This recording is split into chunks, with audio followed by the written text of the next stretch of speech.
पंजीकरण एवं संरक्षण, कीमत आश्वासन और कृषि सेवा बरकरार विधेयक 2020 है।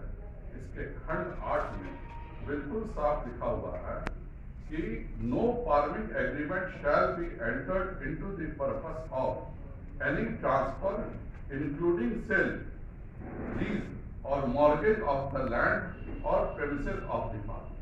यह बिल्कुल साफ लिखा हुआ है कि इस तरह का कोई भी कंपनी करेगी तो वह जेल जाएगी। फिर इस बात की चर्चा कहाँ होती है? और ये जो पंजाब के किसान है, यह खुद पेप्सी कोला का, लेज का आलू उत्पादन करते हैं, उसकी फैक्ट्री का उद्घाटन खुद अमरिंदर सिंह भी करते हैं, और वो कहते हैं कि पंजाब में जो आलू उस इलाके में उपजेगी वह सब लेज कंपनी खरीदेगी। यह बहुत अच्छा नियम है।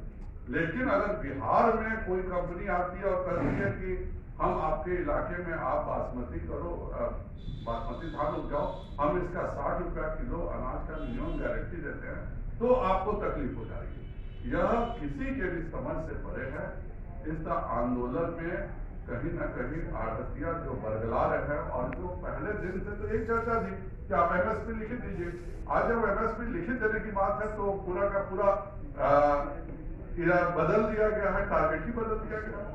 तो इस तरह से जो भी कर रहे हैं, और जिस तरह से कल शर्जिल इमाम के और इन लोगों की तस्वीरें, उमर खालिद की तस्वीरें देखने को मिली हैं, जिस तरह से रेल बंद में भिंडरा वाले की तस्वीरें देखने को मिली हैं, वह साफ बताता है कि कहीं न कहीं देश विरोधी ताकतें इसमें शामिल होती हैं। कल से आप लोग निकलने वाले हैं, वह पूरा उनका डिस्टर्ब होगा।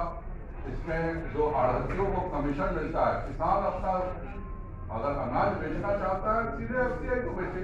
इसमें 4 स्पेयर में जाने की क्या जरूरत है? इसीलिए मंडी व्यवस्था भारत सरकार ने बिल्कुल साफ कर दिया कि हम मंडी व्यवस्था को डिस्टर्ब नहीं करेंगे।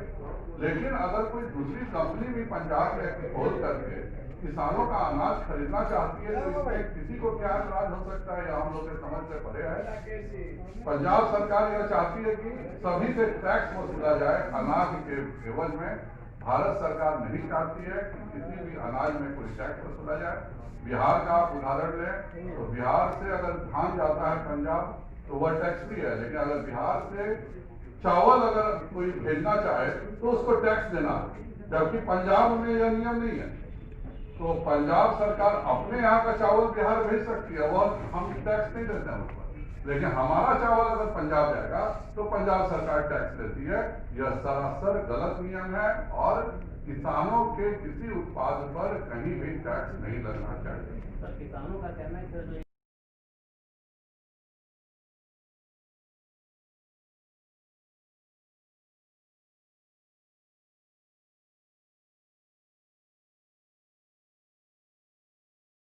कानूनों के बारे में हर स्थान पर बताएंगे, और इसमें हमारे सभी प्रमुख नेता विभिन्न विधानसभा में जा करके इसका सम्मेलन करेंगे। इसकी शुरुआत मैं और रविशंकर प्रसाद जी, केंद्रीय मंत्री, कल बख्तियारपुर से कर रहे हैं, और इस पूरे कार्यक्रम का समापन 25 दिसंबर को माननीय अटल बिहारी वाजपेयी जी के सुशासन दिवस के दिन होगा।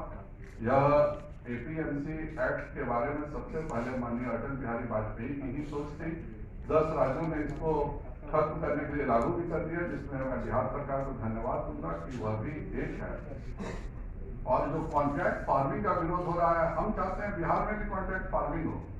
पंजाब में पेप्सी कोला, लेज, ये कंपनियां आलू और अन्य सामान उपजाती हैं और वो बेचती हैं, पर वह नहीं चाहती हैं कि यह चीज पंजाब से बाहर निकल के बिहार के भी किसान कॉन्ट्रैक्ट फार्मिंग हो। उसमें बिल्कुल क्लियर कट लिखा हुआ है कि जो भी कॉन्ट्रैक्ट होगा या जो भी अनुबंध होगा वो केवल फसल का होगा, और कोई भी व्यक्ति जमीन का या जमीन को गिरवी रखने, मॉर्गेज रखने या किसी तरह से जमीन को इसका संबंध नहीं होना है। यह कानून का पार्ट है कि अगर यह करेगा तो वह जेल जाएगा।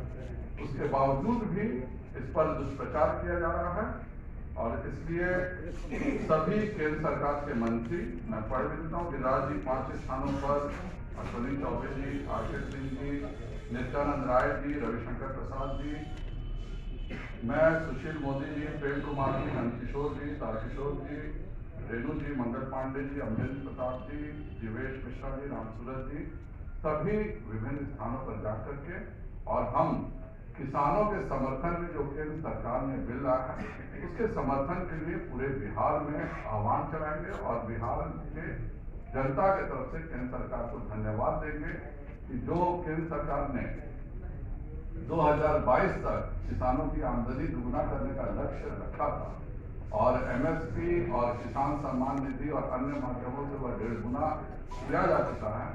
यह बिल 2022 तक किसानों की आमदनी को दुगुना करने में सफल होगा।